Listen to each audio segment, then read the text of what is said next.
Hé, psst, tu l'as mis à l'envers? Ah merde. Alors, est-ce que vous m'entendez bien? Est-ce que tout le monde m'entend bien dans la salle? Vous voyez faire toute une conférence avec ça? C'est quand même fou cette histoire du masque, hein. Et comme par hasard, ce connard virus est arrivé en plein pendant le moment où il y avait des manifestations partout à travers le monde. Bon, moi je me vois même pas faire une vidéo complète avec ça, hein. Le monde est en train de devenir fou, mais on le disait bien avant toute cette histoire. Bon, je sais vraiment pas trop quoi rajouter par rapport à toute cette histoire. Sauf que dans les banques, les employés sont plus du tout surpris de voir des gens entrer avec des masques.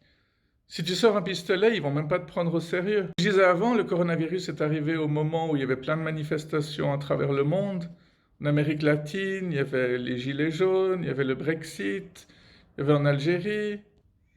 Donc ça a tout l'air d'être un complot, mais peut-être que ça n'en est pas un. D'ailleurs, si c'était vraiment un complot, est-ce que les personnes qui auraient créé ce virus se seraient inclus dans les personnes qui allaient peut-être y passer? C'est fou comme chacun réagit à sa manière, en fait. Les églises n'ont jamais été fermées en Pologne. Les places de jeu n'étaient pas trop protégées en Autriche. Ikea n'a jamais fermé en Suède. Ceux qui pensent que ça n'existe pas vraiment, à un moment donné, on a pensé que la Suède avait la bonne méthode. L'Allemagne, qui est très organisée et très disciplinée, s'en est quand même pris plein la figure. La France, après avoir vu ce qui se passe en Espagne et en Italie, j'aurais pensé qu'ils se seraient un peu mieux protégés aussi.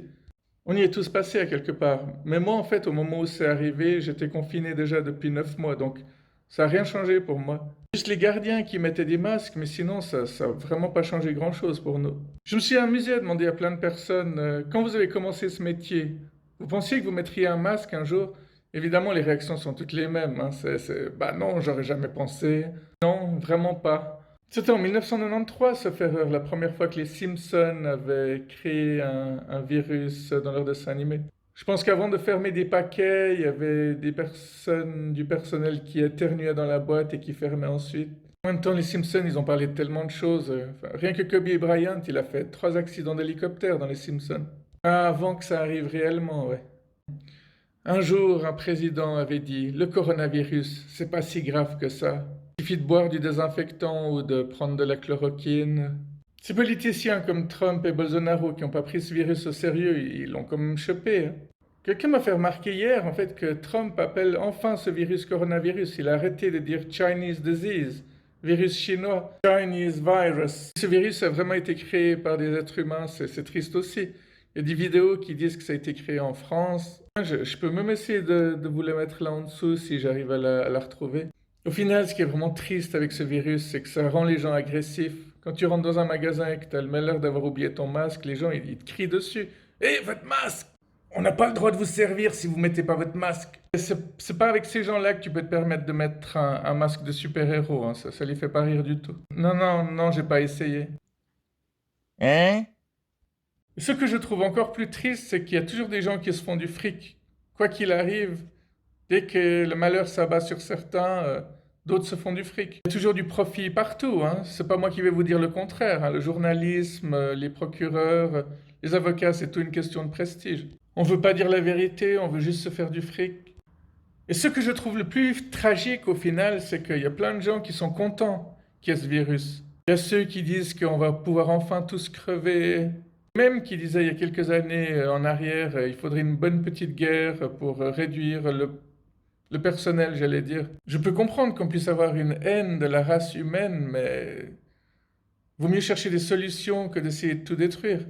Le No Future Punk, c'est un peu ça que ça voulait dire. C'était l'avenir sera de toute façon merdique, donc autant tout détruire. Est-ce que c'est preuve de réalisme? Est-ce que c'est preuve d'une grande sensibilité? Aujourd'hui, les gens deviennent de plus en plus conscients et on se rend clairement compte que tout le monde n'est pas mauvais, hein, et heureusement. S'il y avait personne comme nous, si les gens comme nous ne se réunissaient jamais, ne se trouvaient jamais, là, ce serait encore plus dramatique. Je trouve vraiment triste que les gens soient contents que ce virus soit là aussi pour plus faire de câlins, pour plus faire de bisous. Les gens sont très contents d'être individualistes et ils sont contents qu'on ne se touche plus. Alors que beaucoup de gens qui ont des maladies graves, il suffirait de les toucher pour qu'ils aillent déjà beaucoup mieux. J'admire profondément les gens qui font des câlins gratuits dans la rue. J'admire tous ceux qui ne pensent pas qu'à eux. Et dire que ce serait bien que tout le monde crève, bah, c'est une des pires choses qu'on puisse dire, parce qu'il y a des gens qui dégagent de la joie de vivre, il y a des gens qui n'arrêtent pas d'aider les autres, il y a des gens qui font rire, ils vont faire rire des enfants dans les hôpitaux, ils font rire toutes sortes de malades. Ces gens qui font des barrières humaines pour empêcher les guerres, ces gens qui s'attachent aux arbres pour pas qu'on coupe les arbres. Il y a plein de choses magnifiques sur cette planète qu'on peut pas cracher sur tout. Après, dire que tout le monde devrait choper le virus pour que l'évolution se fasse, oui, bien sûr que c'est juste. Mais on sait qu'on doit protéger les personnes âgées, on peut pas juste les laisser claquer comme ça.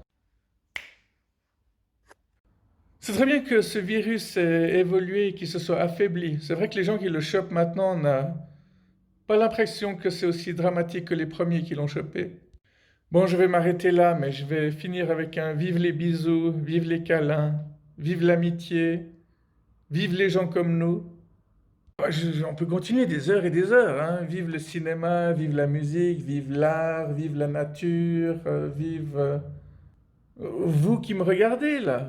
Vive le vélo, vive les gens pétillants. Ça, c'est une qualité qu'on trouve pas souvent. Pétillant. Des gens pétillants, c'est sacré, c'est magique. Tous ceux qui ont cette joie de vivre communicative. Pas forcément comme moi, parce que on m'a dit récemment que quand on voit ma tête, on se dit, ah, ce gars, ça doit pas être le gars le plus sympa au monde. Par contre, on m'a dit, dès que je me mettais à parler, il y a tout qui changeait. On avait tout à coup une autre impression. Bien, on va s'arrêter là-dessus, et si j'ai oublié de dire des choses, je le dirai une autre fois. À bientôt, bye bye.